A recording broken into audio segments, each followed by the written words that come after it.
Selamat datang di channel Alur Donghua. Sebelum menonton, silahkan subscribe, biar Mimin tambah semangat update-nya.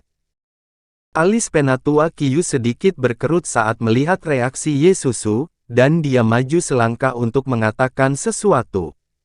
Di matanya, nyonya muda mereka terlalu naif dan terlalu percaya pada senior Han manusia ini. Melihat dia tidak dapat memaksa dirinya untuk mengatakan apapun, dia ingin meminta senior Han untuk pergi atas namanya. Nona Ye, mengingat Istana Abadi telah mengeluarkan surat perintah ke kota Badak Emas, hanya masalah waktu sebelum suku rubah hijau ditemukan. Jika saya terus tinggal di kota Qinghu, saya hanya akan membawa masalah ke Anda. Aku akan segera pergi setelah berkemas. Sebelum Penatua Kiyu memiliki kesempatan untuk menanggapi, Han Li berbicara dengan ekspresi serius. Ketika Penatua Kiyu mendengar ini, ekspresinya sedikit berubah dan dia dengan paksa menelan kata-kata yang hendak keluar dari mulutnya. Dia jelas tidak menyangka Han Li akan mengambil inisiatif untuk mengatakan hal seperti itu. Senior Han, aku tahu kamu bukan orang jahat, tapi, Yesusu berbicara dengan ekspresi bersalah. Tidak perlu bagimu untuk merasa bersalah. Aku telah mengganggu kota Qinghu-mu untuk waktu yang lama, dan memang sudah saatnya aku pergi. Weeping Soul Beast, berkemaslah di kamarmu, dan kami akan segera berangkat. Han Li melambaikan tangan sambil tersenyum sebelum beralih ke Weeping Soul Beast. The Weeping Soul Beast mengangguk sebelum kembali ke ruang tengah. Tidak banyak barang di Manor yang perlu dikemas, tetapi formasi pembatasan yang telah dibuat Han Li masih perlu dibongkar dan didaur ulang. Senior Han, suku rubah hijau benar-benar suku kecil, dan kami tidak berdaya untuk menentang Istana Abadi. Maafkan kami atas kekasaran kami. Yakinlah, suku rubah hijau kami tidak akan membocorkan informasi apapun bahwa Anda pernah ke sini. Yesusu memberi hormat kepada Han Li. Tidak, setelah kita pergi, pergilah ke kota Badak Emas besok pagi untuk mencari pengintai dari Istana Abadi dan laporkan kepada mereka bahwa kita telah tinggal di suku rubah hijau. Waktunya harus akurat, dan tidak boleh ada kesalahan sedikit pun, kata Han Li dengan cara yang mengejutkan. Apa yang baru saja kamu katakan, senior? Yesusu buru-buru bertanya dengan tidak percaya. Mendengar ini, ekspresi Penatua Kiyu juga berubah. Setelah merenung sejenak, dia akhirnya menemukan inti masalahnya, dan pandangannya ke arah Han Li tanpa sadar berubah. Kamu tidak perlu heran, Nona Ye. Yang aku maksud adalah kamu melaporkan keberadaanku ke Istana Abadi, kata Han Li sambil tersenyum. Jadi, Anda ingin kami menunjukkan arah yang salah bagi mereka dan mengarahkan mereka ke arah lain. Yesusu berhenti sejenak dan kemudian bertanya. Setelah kita meninggalkan kota Qinghu, kita akan melanjutkan ke utara pegunungan Golden Origin. Ketika saatnya tiba, Anda harus memberi tahu mereka kemana kita akan pergi, dan Anda tidak dapat mengubah arah kami sendiri. Jika tidak, itu akan membawa bencana bagi ras rubah hijau. Han Li menggelengkan kepalanya dan berkata, kamu harus mengingat ini. Senior, mengapa saya tidak mengerti apa yang Anda katakan? Yesusu bingung. Tuan muda, terlepas dari apakah kita melaporkan masalah ini atau tidak, Istana Abadi akan mengetahui bahwa senior Han telah berkunjung ke kota Qinghu kita. Alih-alih menunggu mereka datang dan mengancam kita, mengapa kita tidak melaporkan masalah ini ke mereka? Senior Han melakukan ini untuk melindungi ras rubah hijau kita, jawab Penatua Kiyu setelah diam lama. Setelah Anda melaporkan masalah ini kepada mereka, Istana Abadi pasti akan menyelidiki masalah ini. Hanya dengan memberi mereka beberapa informasi yang berguna, mereka tidak akan mempersulit ras rubah hijau Anda, kata Han Li dengan anggukan. Yesusu tiba-tiba menyadari setelah mendengar ini, dan dia sejenak kehilangan kata-kata. Senior Han sangat saleh. Dia tidak hanya menyelamatkan pemimpin keluarga kita, tapi dia juga melakukan ini untuk ras kita. Aku benar-benar malu pada diriku sendiri karena menilai dia sebagai orang yang picik. Penatua Qiyu bangkit dan membungkuk dengan hormat ke arah Han Li. Tidak perlu untuk itu, Penatua Qiyu, aku seharusnya menjadi orang yang berterima kasih atas kedamaian dan ketenangan yang telah kita nikmati selama kita berada di kota Qinghu, kata Han Li sambil membantunya berdiri. Saat mereka berbicara, Weeping Soul Beast kembali ke halaman dan mengangguk pada Han Li. Yesusu sedikit enggan melihat Han Li pergi, dan dia bertanya, apakah kita akan memiliki kesempatan untuk bertemu lagi di masa depan, senior? Aku dalam banyak masalah, jadi lebih baik tidak menemuinya, jawab Han Li dengan ekspresi tidak berubah.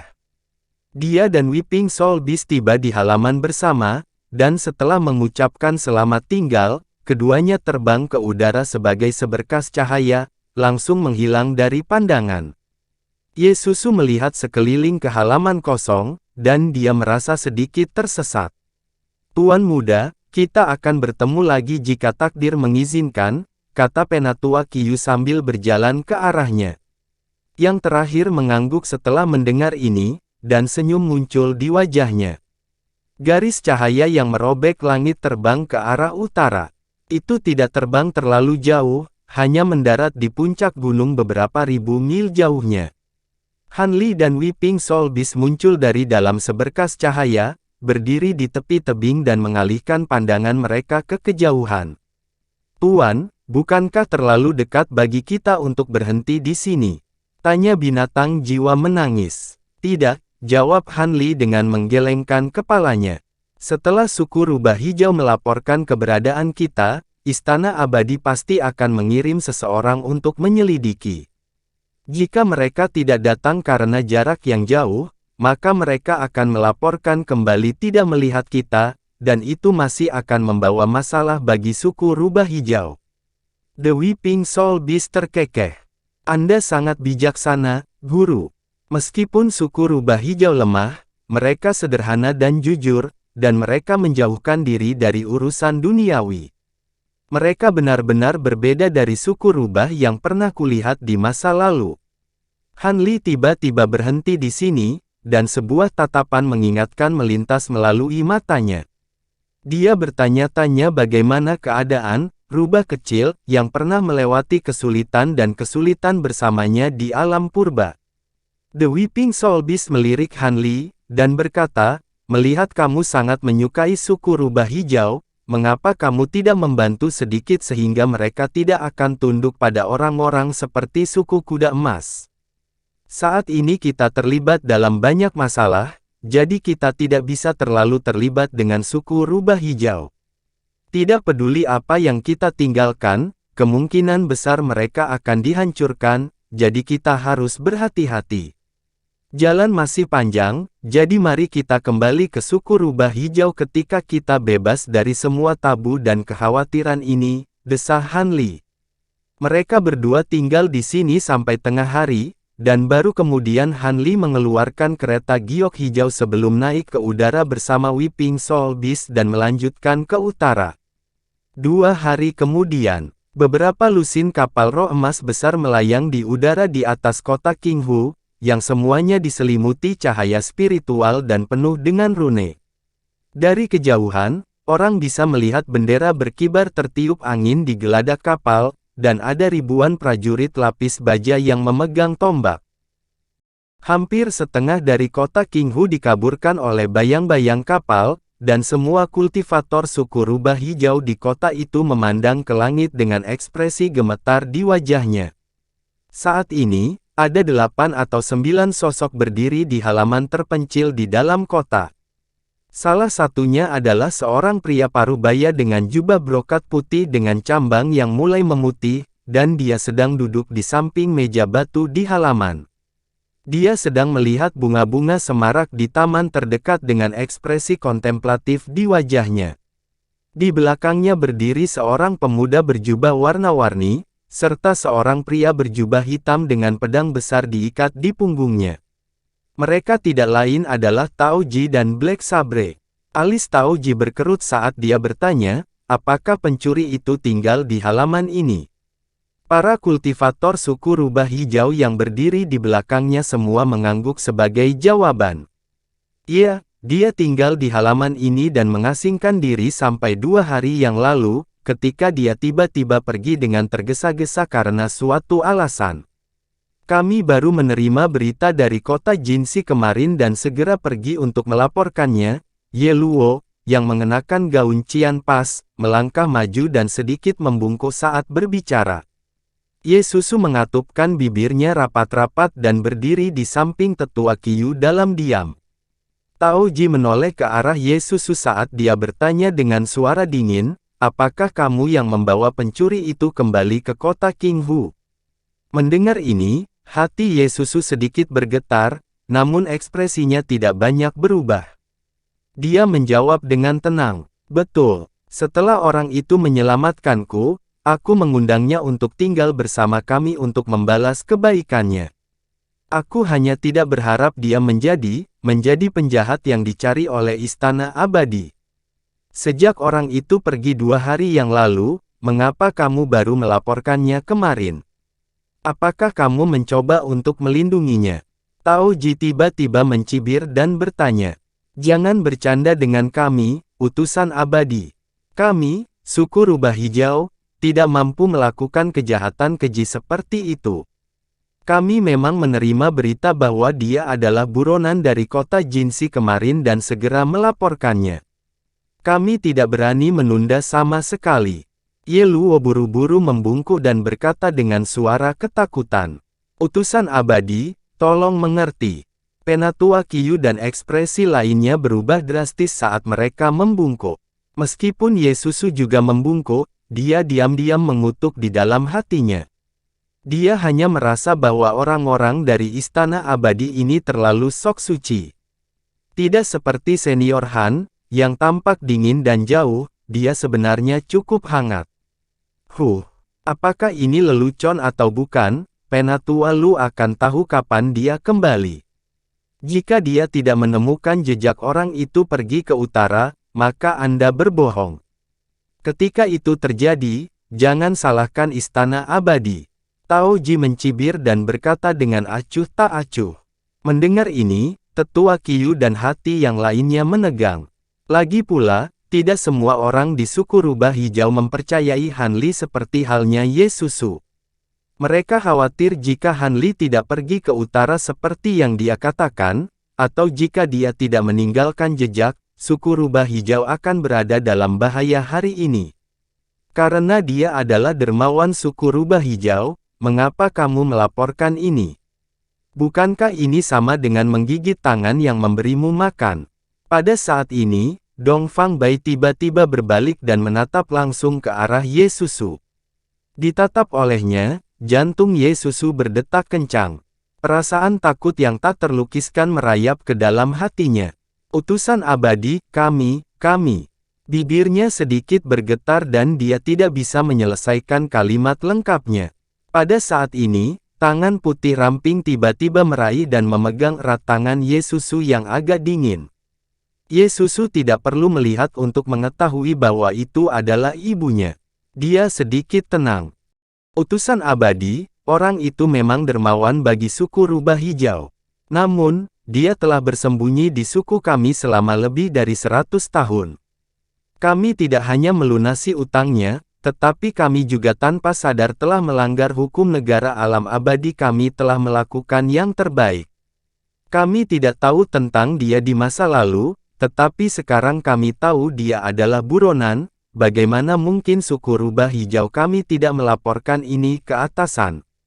Bukankah itu tidak setia dan tidak adil? Suku rubah hijau tidak akan berani melakukan itu.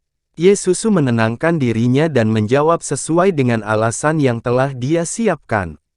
Ekspresi Dong Fang Bai tidak berubah. Dia juga tidak menoleh. Dia masih menatap Ye Susu, mencoba menemukan beberapa petunjuk dari ekspresinya.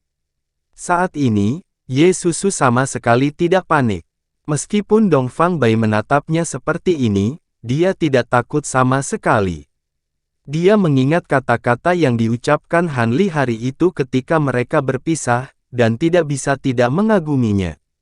Dia merasa bahwa semua yang terjadi hari ini sepertinya sesuai harapannya, dan yang harus dia lakukan hanyalah mengikuti instruksinya. Pada saat ini, disertai dengan suara udara yang pecah, seberkas cahaya jatuh dari langit dan mendarat di halaman. Saat cahaya memudar, seorang lelaki tua kurus dengan rambut abu-abu dan hidung panjang muncul. "Penatua Lu, bagaimana?" Dongfang Bai mengalihkan pandangannya ke lelaki tua itu dan bertanya dengan tenang. "Melaporkan ke Master Istana, saya menemukan aura sisa di puncak gunung ribuan mil di utara dari sini." Han Li itu sepertinya berhenti di sana sebentar dan berganti menjadi perahu roh atau kereta terbang. Setelah itu, puluhan ribu mil ke utara, dekat tepi pegunungan sumber emas, juga ada sisa aura, tetapi sangat redup. Mereka seharusnya menggunakan beberapa cara untuk menyembunyikan jejaknya dengan sengaja.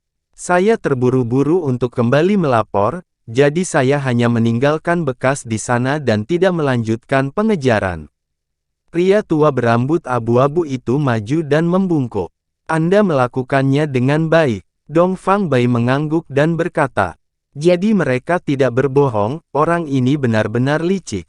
Tao Ji berpikir sejenak dan bergumam pada dirinya sendiri dengan getir. "Ayo pergi." Dongfang Bai kembali menatap Ye Susu. Setelah mengatakan ini dengan ekspresi kosong, sosoknya langsung menghilang dari tempatnya berdiri. Melihat ini, Tao Ji dan yang lainnya juga buru-buru melintas dan terbang menjauh. Di dalam halaman kecil, hanya orang-orang dari klan Rubah Hijau yang saling memandang, tidak ada yang berbicara. Telapak tangan Ye Susu sudah basah oleh keringat. Setelah melirik ibunya di sampingnya, dia menatap kapal perang yang padat di langit. Hatinya menjadi semakin bingung. Orang seperti apa senior Han ini? Bagaimana dia bisa menarik begitu banyak perhatian dari Istana Abadi? Di geladak kapal perang yang tinggi di langit, Tao Ji dan yang lainnya melintas satu demi satu dan melihat Dongfang Bai berdiri di satu sisi kapal, membungkuk untuk melihat kota Qinghu di bawah. Ketika mereka mendekat, dia tiba-tiba berkata, "Saya tidak yakin."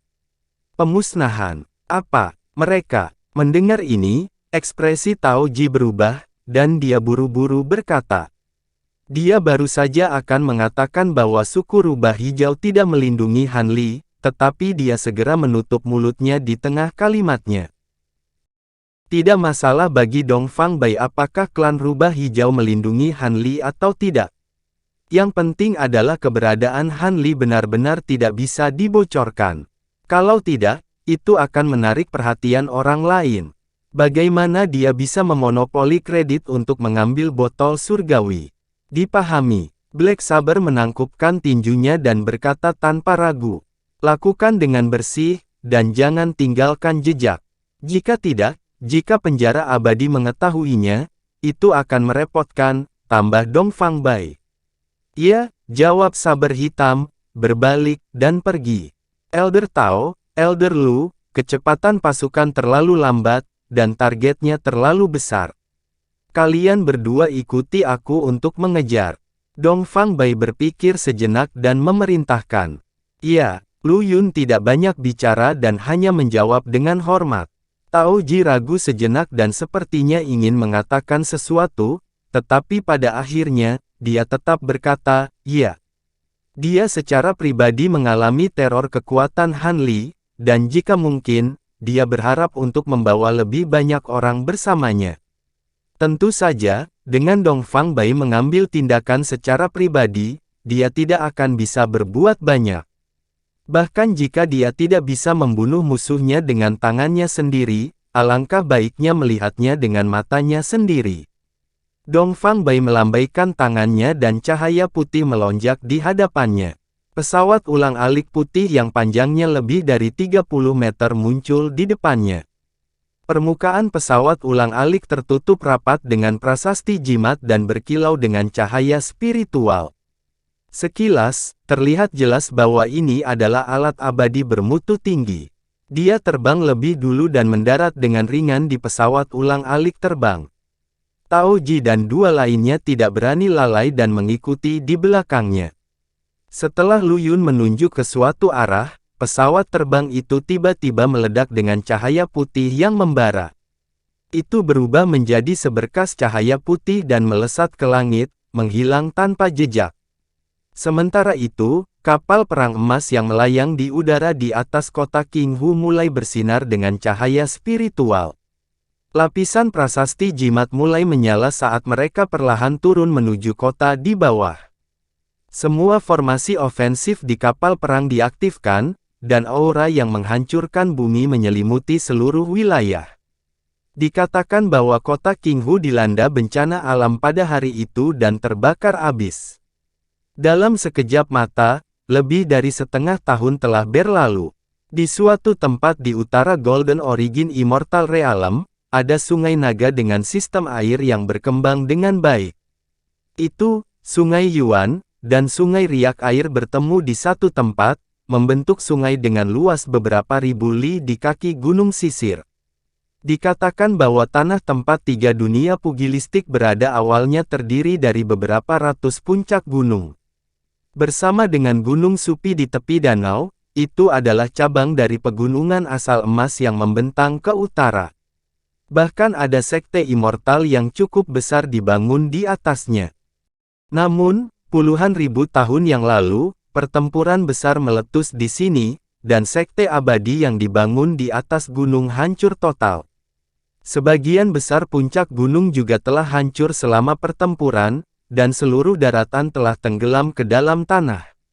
Setelah sekian lama, ketiga sungai, termasuk Sungai Longjiang, berubah arah dan bertemu di tempat ini, mengubur sisa punggungan dan gunung yang rusak, membuat semuanya terendam air. Meski sekte tersebut sudah musnah, masih banyak sisa bangunan di gunung sisir. Sebagian besar telah ditempati oleh sisir sekte, yang baru didirikan selama beberapa ratus ribu tahun. Setelah direnovasi, tampilannya benar-benar baru. Namun, setelah puluhan ribu tahun pembersihan, sekte sisir hanya memperoleh beberapa reruntuhan. Adapun harta abadi yang tertinggal, tentu saja masih ada beberapa, tetapi semuanya adalah sisa-sisa yang ditinggalkan oleh gelombang besar pembersihan. Dikatakan bahwa di bawah Sungai Tiga, masih ada beberapa tempat tinggal abadi yang rusak tertinggal. Beberapa dari mereka masih dilindungi oleh formasi sihir, jadi mungkin ada beberapa harta abadi yang belum ditemukan. Setelah sekte sisir didirikan di sini, mereka secara alami memasukkan Sungai Tiga ke dalam lingkup pengaruh mereka. Namun, karena kekurangan kekuatan, mereka tidak berani menutup dan memonopolinya. Sebaliknya, setelah mengembangkannya, mereka memperbaiki beberapa tempat tinggal abadi yang tersisa di bawah danau dan mengubahnya menjadi tempat tinggal bawah air istana naga untuk dibudidayakan oleh para kultivator, yang kemudian dapat disewakan. Kultivator tingkat tinggi dengan basis kultivasi tinggi secara alami meremehkan sisa energi spiritual di istana bawah air. Namun, banyak kultivator dewa sejati, terutama mereka yang mengolah metode kultivasi atribut air atau kultivator yang mengolah kekuatan hukum atribut air, suka tinggal di sini untuk waktu yang lama. Mengandalkan uang sewa, yang tidak banyak, tetapi aliran yang stabil, sisir sekte hidup dengan cukup nyaman. Pada hari khusus ini, seorang kultivator muda yang tinggi dan kokoh dengan penampilan yang agak biasa tiba di istana Windward di Gunung Sisir. Begitu dia memasuki istana, dia meminta penatua pelaksana, mengatakan bahwa dia ingin menyewa rumah bawah air untuk kultivasi. Kultivator muda ini tidak lain adalah Han Li.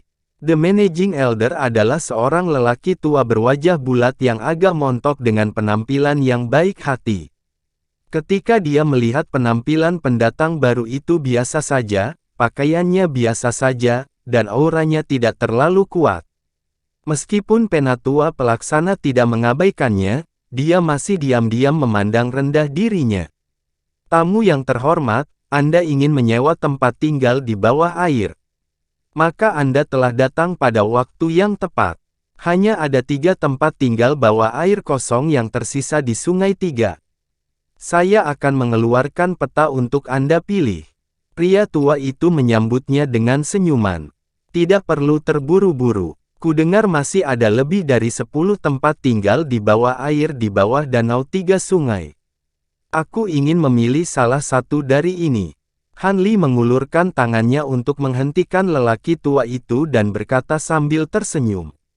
Kenyataannya, memang ada banyak tempat tinggal di bawah air di bawah danau 3 sungai. Namun, setelah puluhan ribu tahun pengembangan dan pengorganisasian, sebagian besar sudah dibuka. Hanya sedikit yang disegel oleh batasan abadi yang kuat yang tidak bisa dibuka oleh Sekte Sisir dengan kemampuannya saat ini. Namun, Sekte Sisir tidak menghabiskan banyak uang untuk menyewa seorang ahli dari luar untuk melanggar batasan. Sebaliknya, mereka mengumumkan bahwa selama seseorang membayar harga yang sama dengan tempat tinggal bawah air lainnya, mereka dapat memperoleh kualifikasi untuk tinggal di tempat tinggal bawah air yang belum dibuka. Namun, apakah seseorang benar-benar bisa tinggal di tempat tinggal bawah air tergantung pada kemampuan penyewa. Adapun barang-barang yang diperoleh dari tempat tinggal bawah air, selama tidak mempengaruhi kelangsungan hidup tempat tinggal bawah air, semuanya dapat dikembalikan ke penyewa. Untuk jangka waktu yang lama pada awalnya, sering ada kultivator yang datang untuk menyewa tempat tinggal di bawah air ini. Namun, sebagian besar berakhir dengan kegagalan. Di antara sedikit yang berhasil memasuki tempat tinggal bawah air, banyak yang mati di dalam. Mereka bisa masuk, tetapi tidak bisa keluar. Sepanjang sejarah, hanya sejumlah kecil individu yang beruntung yang mampu membuka tempat tinggal bawah air dan kembali dengan hasil panen yang melimpah. Biasanya, selama seseorang berada di luar lingkup pengaruh Sekte Sisir, mereka tidak akan terlalu memperhatikan hal-hal seperti itu. Lagi pula, mereka telah menjelaskan sebelumnya bahwa mereka yang ingin memasuki tempat tinggal bawah air yang belum dibuka bertanggung jawab atas nyawanya sendiri. Tentu saja, meskipun seseorang gagal untuk tinggal di tempat tinggal di bawah air, uang sewanya tidak akan dikembalikan. Akibatnya, pendapatan yang awalnya diterima Sekte Sisir dari tempat tinggal bawah air yang belum dibuka sebenarnya jauh lebih tinggi daripada tempat tinggal bawah air yang sudah dibuka. Lagi pula, di dunia kultivator, tidak pernah ada kekurangan orang yang ingin mencari peluang dan peruntungan melalui petualangan. Namun, waktu seperti ini tidak berlangsung lama. Seiring waktu, sebagian besar kultivator secara bertahap mengenali realitas situasi, dan secara bertahap kehilangan minat untuk datang ke sini untuk mengambil risiko. Sudah lama sejak penatua Deken yang agak berpengalaman ini melihat seseorang seperti Han Li, yang bergegas dan meminta untuk menyewa tempat tinggal bawah air yang belum dibuka. Haha, kata yang bagus, kata yang bagus. Tamu terhormat, silakan duduk di sini. Bahkan jika Anda ingin menyewa tempat tinggal bawah air yang belum dibuka, Anda tetap perlu melihat peta dan memilih, bukan? Tunggu di sini untuk saya. Penatua berwajah bulat membawa Han Li ke aula samping dan duduk. Dia kemudian berbalik untuk mengambil peta. Sebelum dia berbalik, dia tiba-tiba bertanya, "Benar, saya masih belum menanyakan nama Anda, tamu terhormat." Han Li menjawab dengan santai tanpa mengangkat kepalanya. "Jadi, rekan Han, senang bertemu denganmu." Penatua dengan santai mengangguk dan berbalik untuk pergi. Sesaat kemudian, sesepuh berwajah bulat sekali lagi kembali ke aula dan membentangkan peta bawah air dari 3 sungai seni bela diri di atas meja. Dia memberi Han Li penjelasan kasar tentang distribusi berbagai tempat tinggal bawah air, serta situasi persewaan saat ini. Saat Han Li mendengarkan penjelasan tetua itu, pandangannya mengembara bolak-balik di peta.